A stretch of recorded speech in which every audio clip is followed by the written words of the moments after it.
Good afternoon, everybody. My name is Jamil Anderlini. I'm the Regional Director for Politico in Europe, and welcome to this excellent session here at the World Economic Forum annual meeting in Davos 2026, which promises to be a truly momentous, truly historic Davos, given all the headlines that are happening around the world at the moment. We're here at this session to talk about hard choices for industrial policy. And we have a bumper group of speakers, a large delegation and excellent panel here for you today. Welcome to those in the room, welcome to those of us following along online. So let me first start by introducing our distinguished panelists, and then we'll get started on the topic of the day. So next to me right here is the Minister for Investment and Foreign Trade of Egypt, Hassan Elkhatib. Welcome, Minister. Thank you. Next to him, Anish Shah is the Group Chief Executive Officer and Managing Director of the Mahindra Group. Welcome, sir. Thank you. Next to him, Kathy Wengel is the Executive Vice President, Chief Technical Operations and Risk Officer for Johnson & Johnson from the United States. Next to her, Natan Linder is the founder and CEO, I suppose, of Tulip Interfaces. That's true. And last but not least, Dr. Erica Fuchs is a professor at Carnegie Mellon University. So today we're talking about industrial policy, we're talking about the changes that are happening in the global economy. Obviously, we have reached this incredible inflection point in history where all of the norms and the ideas of the post-war era, and particularly the era of globalization since the fall of the Berlin Wall and the collapse of the Soviet Union, are all under question. We're at this inflection point in history where all the things we've known, certainly in my lifetime, I consider myself a child of globalization, all of those norms are changed, and what comes next is unclear, but hopefully our panelists will help us to shed some light on what is going to happen in the context of supply chains and industrial policies. Obviously, governments in many places are erecting barriers that have been torn down in the last 4 decades. And since the pandemic, we've witnessed real vulnerabilities in our supply chains. So I want to turn first to you, Minister, and get your perspective. I know you and I actually agree that we're in the era of deglobalization, if you like, or at least the end of globalization as we've known it. So I'd love to hear from you as a government of a medium-sized but a very important economy, balance between Africa and the Middle East. How are you responding to some of these challenges, to the tariff wars, to the trade wars that we're seeing, and how does a country like Egypt position itself in this current environment? First of all, it's a pleasure to be here. I think, as I said, I agree with what you highlighted. I think the phase of globalization is phasing out, and we've seen the signs of that started in 2008. For countries like Egypt, what matters now is how to attract investments to manifest the new world that we're living in. The new world that we live in, the supply chain shift is a reality. It's resilience versus efficiency, the model that we're talking about now. So countries like Egypt needs to focus on competitiveness, on making sure that we're well positioned to attract the investments for corporates, industrial players, to use the country as a hub for exports. And what matters in this is this competitive nature. And what we've been focused over the past year and a half is to build on one important thing. Countries will be differentiated based on their quality of infrastructure. So Egypt, over 10 years, between 2014 and 2024, invested close to $550 billion in highly needed infrastructure, 22 new cities, digital infrastructure, and ports, expansion of our ports capabilities, and so on. The government that I belong to focuses on policy clarity, policy predictability, fiscal policy, monetary policy, trade policy. On the contrary to what you highlighted, we think openness, we think competitiveness, ease of doing business is the future for countries like Egypt. Why? Because we want to maximize our location, our advantages. When we talk about, again, industrial choices, we have 110 million people. We have, as I said, the infrastructure. We have the people well trained, and we can easily train them. We have the abundance of quality engineers. Then what industries we can really localize with competitiveness in Egypt. And if you combine all of this with trade agreements that we are sharpening, that open more than 70 markets. We have an EU partnership. We have 3 African free trade agreements that cover the whole of Africa. We have the Arab Free Trade Agreement. We have the US through the Qualified Industrial Zones and the Mercosur for Latin America. This is the recipe that we're trying to follow in articulating our industrial choices for the future. But what matters is localizing and building industries for the competitiveness of what the country can offer, but building capacity for the surrounding regions, for the 3 continents that we are centered in. Thank you, Minister. Can I move to you, Mr. Shah? You run a big global company based out of India, but you have operations in many places around the world. What are you facing in this current environment? So it's all very well to say, you know, we're a global company, we believe in openness and free trade, but that isn't the reality at the moment. And, you know, as tariffs throw up and come down sometimes less than they go up, what are you doing to manage this kind of volatility in your business? So I'll start again with it's a pleasure being here. As an introduction, the Mahindra Group operates in 20 industries that constitute about 70% of India's GDP in 100 countries and with 350,000 people. So we clearly feel all the pressures that we see across the world. What we've been doing and telling all our leaders over the last couple of years is think big, do less, execute flawlessly. It is counterintuitive, but in uncertainty, it is better to accelerate. It is better to create that strength and lead from strength, because you need to be able to influence in a bigger way. And therefore, you cannot be a smaller player in any industry. You've got to be a leader in the industry. So the message to our businesses is accelerate, but do less. So focus on a few things that we really have a strength, a right to win, and execute flawlessly, do them really well.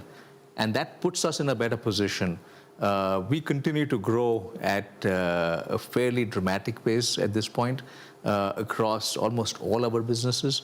And that is something. Are you reorienting back domestically into India and saying, look, this is our home turf, this is our country, we can win better here? Or are you further localizing in all the countries that you are around the world? Both. And we realize that we have to be local in markets around the world to play in a bigger space there.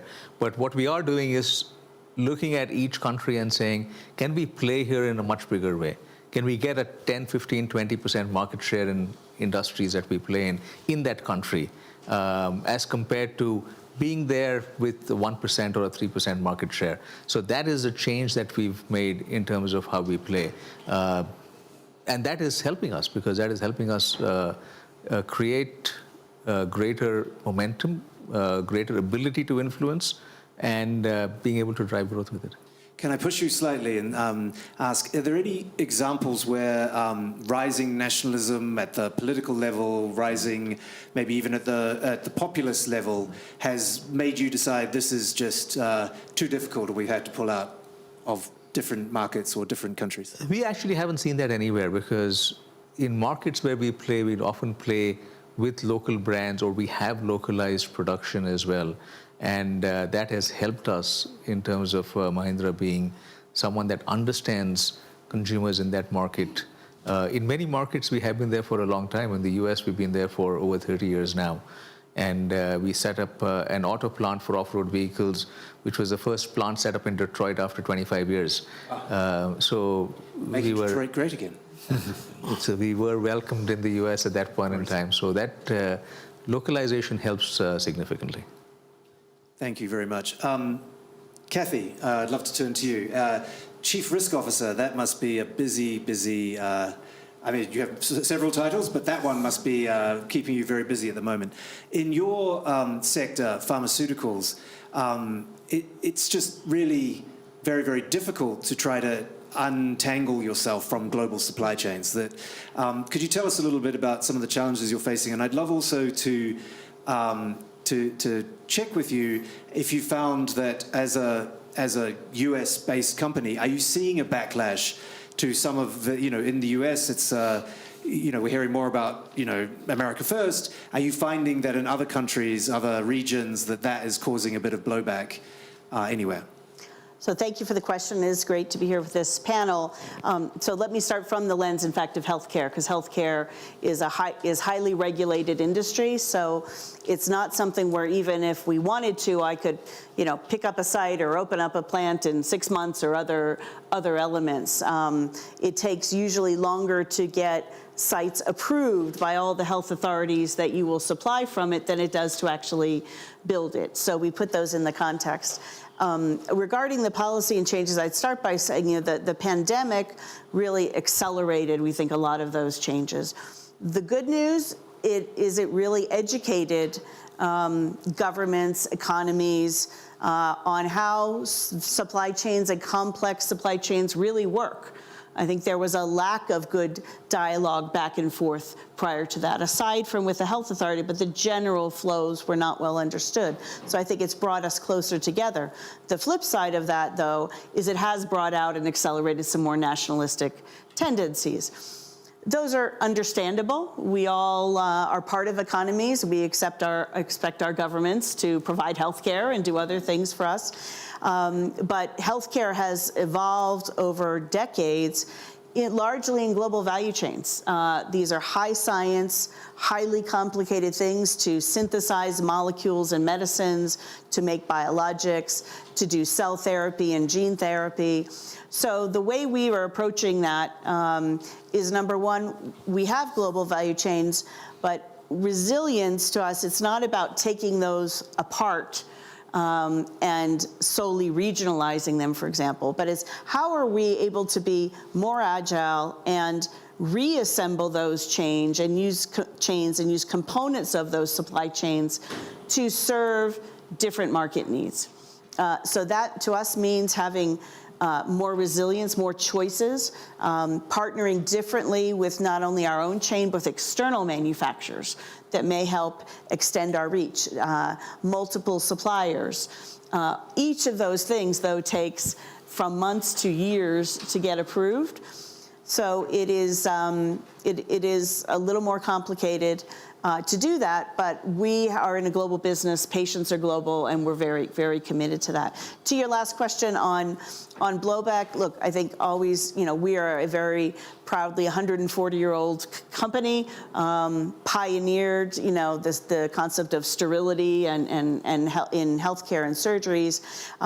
But certainly, when we are talking with governments around tariffs and don't please put retaliatory tariffs and all those things. As an American company, we feel we have a responsibility to also represent our country, but to be good citizens of the globe. And so for us, it's important to be at the table, no matter what government we're working with, to have dialogue and to help improve healthcare. Natan, you've got a company which is looking at, you can explain it yourself better, I'm sure, than I can, but that is looking at industrial processes, that is using technology to automate many factory processes. What are you finding in this moment of sort of great disruption in industry around the world? Are you finding more interest in higher technology, or are you finding countries, governments, policymakers looking to create more jobs and they're thus more resistant towards some of the high technology solutions that we see in industrial policy, in industrial practices? So it's great to be here, and thanks for the question. The first thing I say, I'm not a policy expert. So I come from technology, and we're focused on helping organizations build production systems that fit this era, where you need to treat every single one of your employees as a knowledge worker. In fact, this idea of knowledge work, we should stop using this term, because as soon as you use it, you define the boundaries of who is and who isn't. And when you think about it like that even before you go to technology and policy, you understand that you got to focus on the people doing the work. and turn their domain expertise into new types of systems that allow them to transform their organization continuously. And I think the challenge for policy, most of it, and it's going to sound a little bit controversial potentially, is legacy trivial policy. Like, for example, in the US, it wants more chips to come back to the US, so we'll have a CHIPS Act. We need more infrastructure, there will be an Infrastructure Act, or there will be investment in in Europe. We're a global company, so in Europe it could be like, we need more vocational education, so you'll invest in that. So those are, to me, are standard policies, and they're good. However, no one is investing enough in transforming the workforce to, the next decade of artificial intelligence-driven workforce that needs to both live in the digital and the physical space and support such production system. And I think that should be where policy thinking head, including partners in academia and partners in industry, like Johnson & Johnson here is a great example of a multinational that is very complex that needs that, and of course the stakeholders in government. So, not being a policy person, this is my suggestion to where policy should go. Thank you, Natan. That's great. Dr. Fuchs, you have done a lot of research, I know, about supply chains, and when advanced economies outsource production to other developing economies. The biggest and most important example would be China, obviously, over the last few decades. What does your research say about what that does to the advanced economies that are doing that outsourcing? Perfect, and I want to end on the answer to that question, and I want to make 2 points to what you said in the beginning. The first is I want to talk about that I don't like the term industrial policy, because we don't want to support industries. We want to support the technologies that are going to cut a path across them, right? And so in not supporting industries, what industries are already incentivized to do by the market, they should do, and that should be part of any country. But national technology strategy, or even harder, critical and emerging technology strategy. So what is critical? What do we need for national security? How do we decide what we need? What do we need for economic, whether that be competitiveness or power, and what do we need for the well-being of our citizens? Those assessments help us decide what we even want to manufacture in our supply chain in a domestic context. The second is I want to point out that while there's a lot of attention now on nationalism, by midway through the pandemic, there was actually more protectionism globally than any time since World War II. So this started then, and it was about countries realizing that they have strategic interests, right? And suddenly, if they can't partner with other countries for one reason or another, whether that be the health of their citizens or otherwise, then they need a way to respond. And then the last to your question is that in our work, we found that when firms moved manufacturing overseas, they lost incentives to produce the most advanced technologies in the United States that also had well-paying jobs for high school educated workers, where they were part of the innovation process. And those were strategically necessary for the Department of Defense, for the future of competing with value in the economy, but they couldn't manage in the public market to do that in the short term, and that's the role for government. And that, I think, is really, in many ways, the crux of this. I was at a dinner discussion, I'm sure all of you were talking about similar topics, but last night we were talking about this reversal in globalization and whether that was a policy, it was a Donald Trump thing, or whether it is grander sort of forces that are coming into play. And my personal view is that Donald Trump is more a symptom rather than the cause of this reversal in sort of unalloyed, untrammeled globalization, for exactly the reasons that your research has found, that actually what's happened there haven't been universal winners from globalization and free trade over the last few decades. I was contemplating, as you were all speaking, the fact that we're here in the Schengen zone, not the European Union, but we're in Europe, the continental Europe, and I'm based in Brussels.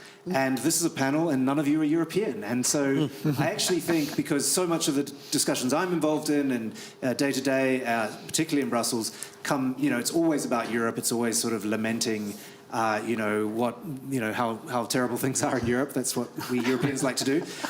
I'd love to get perspective from each of you, as long as short as you like, on sort of what you observe of Europe. You're trading with Europe. You're invested in Europe. But what do you see as the challenges, maybe the opportunities for Europe itself, since we are here in this continent, Minister? Can I start at least commenting on at least the debate on industrial policy, Absolutely. at least, because I think it's very important, and I think the points that you raised, the world that we're in is very complex, and it's not easy for a country like Egypt, as you rightfully mentioned. We want to position ourselves. The reality of the world today, that countries, even the US, one of the most, developed economies in the world, would like to bring back industry. But the reality of the matter is today, China became at a size where you need to question what industry can localize. I mean, the EV industry is completely dominated in China. 80% of the supply chain is completely dominated in China. Does this mean that we should not do an EV industry in the Middle East? That's a question. I would say, no, we should. Why we should? Because, again, the raw materials are in Africa, most of the cobalt, the lithium, the consumption, the population, the connectivity to Europe, the Middle East. And again, we need to do this in collaboration with other countries that have the capabilities. So the energy-intensive part could be in Saudi Arabia, the other parts could be in Morocco, parts in, again, this accumulation of the rules of origin. But we need to recognize that in that journey, this is not going to be the cheapest option. China today, if you look at their capacity in solar panels, their production capabilities is 1,000 gigawatts. The total world consumption last year was 600 gigawatts, and they've consumed more than half of that. Should we develop a solar panel industry in the Middle East? Again, I talk about the wider Middle East. Absolutely, yes. Why I'm saying this? Because that's the future of our country. Egypt, again, all of the private sector are telling us we can produce literally 1,000 gigawatts over the next 20 years, only from the Western Desert. We have the silica, we have what it takes. But again, you need to bring that supply chain. So going back to your point, this complexity in the supply chain, we need to bring that technology from China. We need to work with these dynamics. But the complexity in the world that we're in, that we're doing protectionism that does not help bring some of those industries to these markets. We're also seeing a major, again, when we talk trade remedies, there is a lot of safeguard measures that are taking across the world today that are not, in my, again, at least observations, are not reflective of what needs to happen, but it's just a protection for the sake of protection. And that's where we need to navigate these dynamics if we want to do an industrial policy. We need to think about the future of our countries. We need to build this in a way that is competitive. But if you look at the dynamics today, we will never be as competitive as China. Reflecting to your point in Europe, we have these discussions with Europe. I think, again, Egypt, our largest trading partner, has been always the EU. We're very proud of the EU partnership. And we tell our European partners that you need to come and invest, but Europe is entangled with, again, bureaucracy, slow decision-making.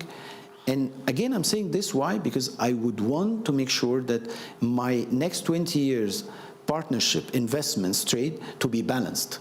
I want Europe to be still the largest trading partner. I want US as a trading partner. I want China as a trading partner. But I do not want to be overexposed to one market. So that's how, again, that's what we're seeing in Europe. But it's not easy to navigate this.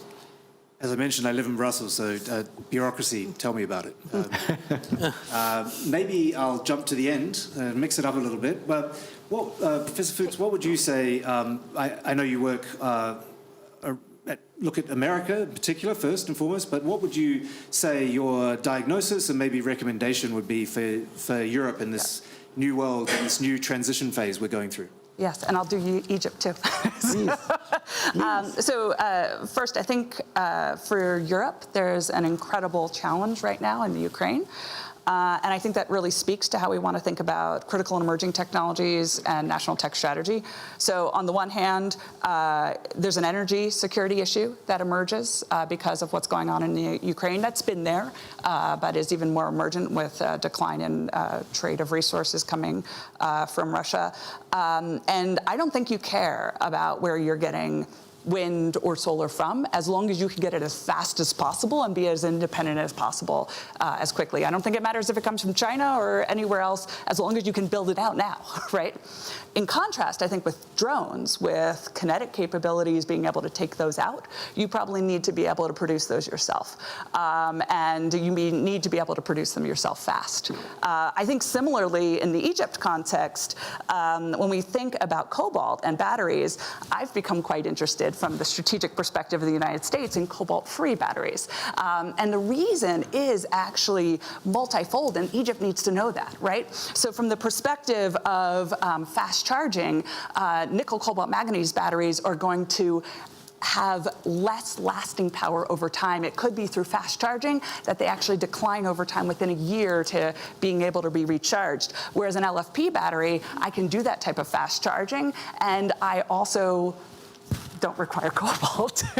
So from a perspective of each of us figuring out our strategic advantage, I think that's quite important. I want to come back to end, though, on Europe, because I think when we think about alliances and comparative advantage, I think there's an incredible strategic interest between the US and Europe on combining knowledge. From the perspective of, you think about IMEC, you have an incredible capability to produce next generation semiconductors and experiment in that. We should be leveraging that in the United States and finding other such collaborations.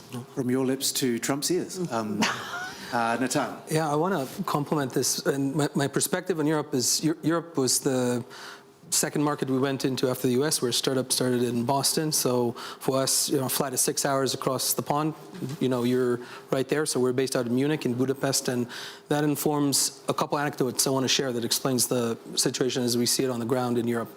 Europe has great tradition in manufacturing, but it's expensive and complicated to operate in. It's fragmented, and as a result, tough to navigate lots of different policies. We are experiencing supply chain relocation. So I'm sure we have the CEO of Tech Mahindra here. He can test to that India is going through a similar situation where the first iPhones have been exported from Chennai to China last year, and that's because they managed to do supply chain relocation. I don't think Europe has learned how to do that, despite the fact that it has two huge advantages. One is called Central Eastern Europe, that has a great potential for know-how, technical experience, tradition in some industries, and expansion space. And at the same breath, North Africa, which is, we were in other sessions today and yesterday and talk about the hope of Africa as a new place to operate in. And so from that perspective, I think Europe needs to consider that.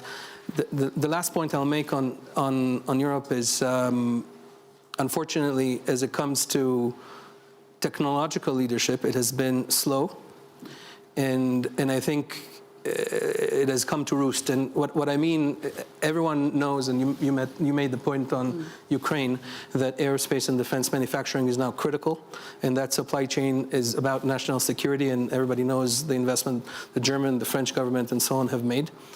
And the type of material for war is made in the continent. So if you don't deal with the first problem, it's actually very risky. And in that sense, you need to think about what drives that. It's things like data sovereignty and how quickly you can change policy to start enabling that.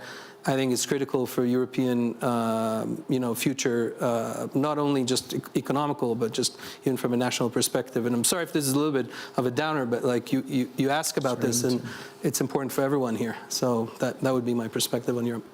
Thank you. Kathy, you're... Sure, I'll add a few points. I'm a big believer that sometimes your greatest strength, the other side of that coin is your weakness. And I've spent a decade in Europe. My husband is European, and the greatest strengths clearly is the diversity, the knowledge, that the opportunity to leverage from different cultures and countries and assemble ecosystems of suppliers and opportunities where you can take the best of every culture and make something better.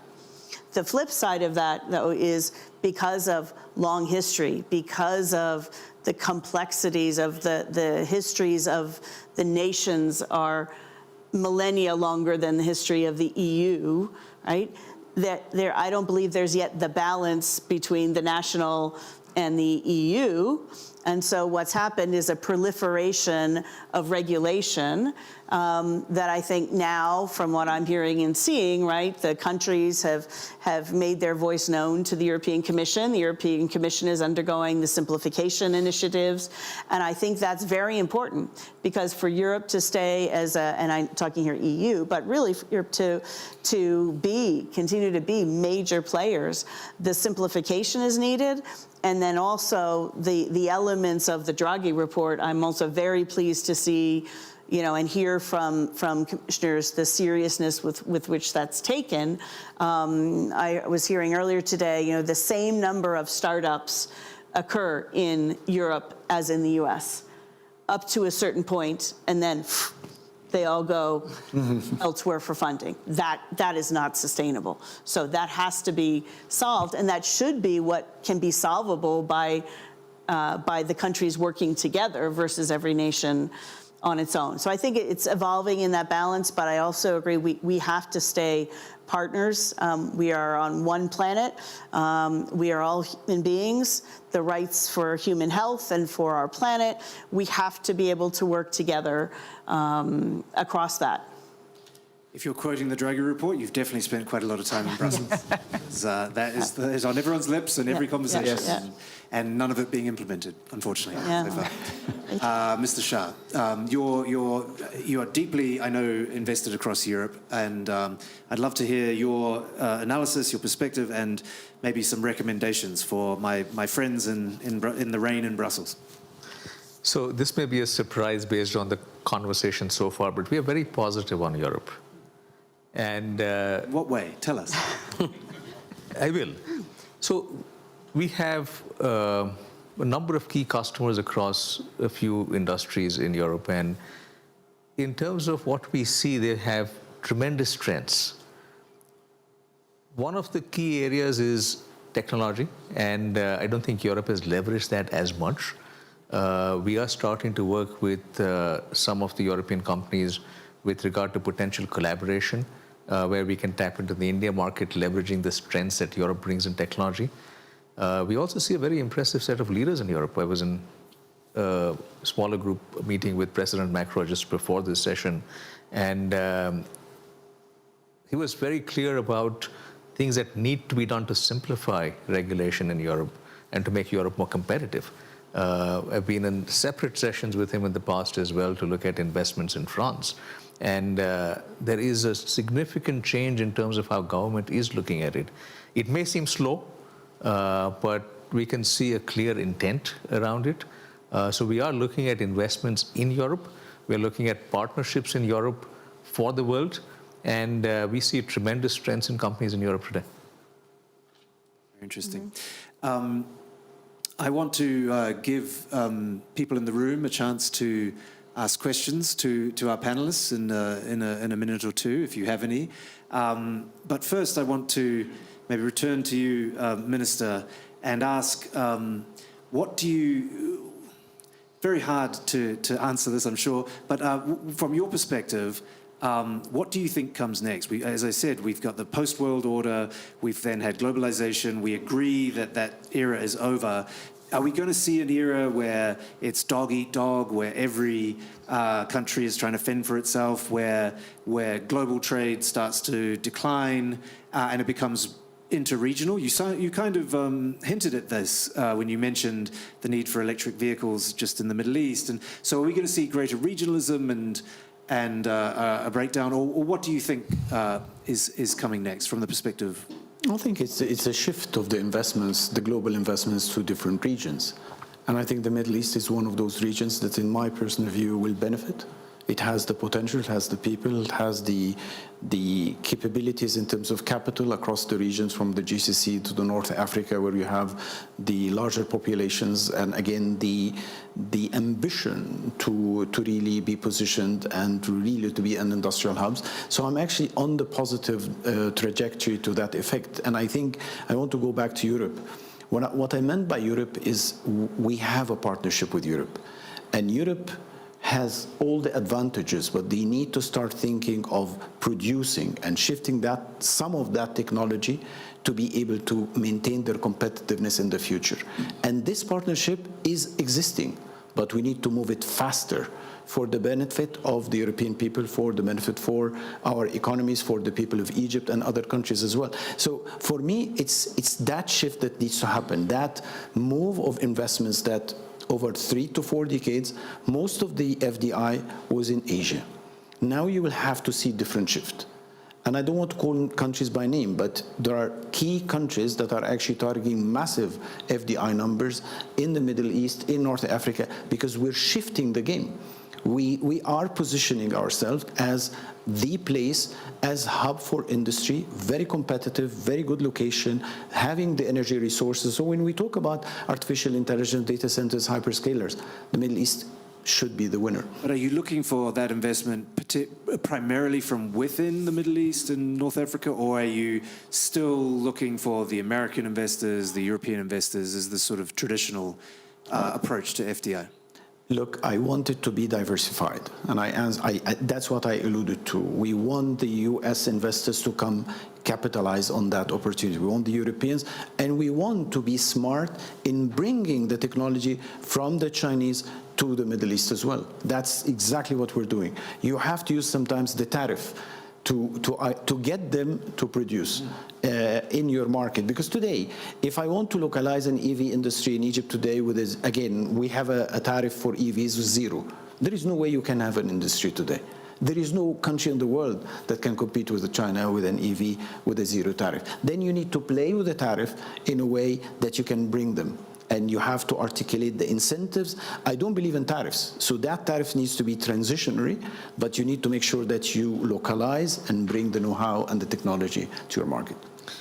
I just want to add that we see Europe also reaching out and creating alliances. So Chancellor Merz, with 30 CEOs of large German companies, was in India last week. Yeah.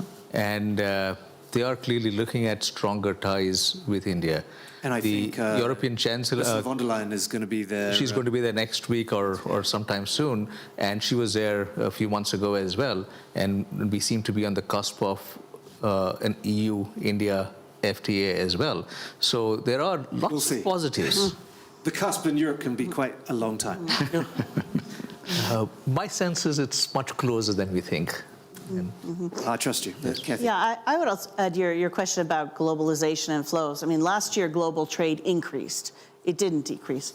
But what happened were a lot of the flows started to realign.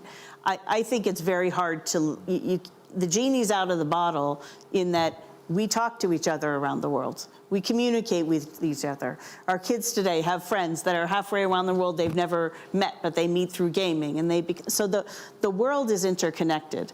The question is, for each economy, what are the choices you're making and who you want to partner with most closely to improve your national or your regional interests? And so I think we'll continue to see this, you can call it rewiring or reassembly, but you hear all the agreements the EU is signing now. They're not signing fewer agreements; they're signing more agreements. So I think it's just we're entering a new phase, a new era. Maybe I made up a word there, era, but it's a new way. Want to give? Maybe we have time for 1 or 2 questions. So maybe one there and then one there. And if we have time, I'll come to you. Dragoș Puslaru, Minister of Investment, European Projects, Romania. I would like to address, especially to Professor Fuchs, a question, because, I mean, theory has been shaken these days. And I will put it this way. Industrial policy, although you hate the term, yeah. Niche is better or volume is better? I mean, what would be the strategy nowadays in terms of where in the value chain should countries be placed? Shall we try to control the value chain, or come up with a niche, particular niche that would make indispensable that particular country? If you can reflect on that. Yeah, I'm going to. I don't think it's the right question. I think the question is, what are your national objectives, and how do investments and policy related to technology advance your strategic interests? And I gave that energy security versus drugs example, but I think what I was going to say to the conversation that had been going along here, which speaks also to your question, is I think every country needs to come to a better understanding of the needs and desires of their people. And I think when we think about that, there is, for no bad reason, right, policymakers stand up there and say, we're going to have a great semiconductor investment and there's going to be more jobs, right? And there are.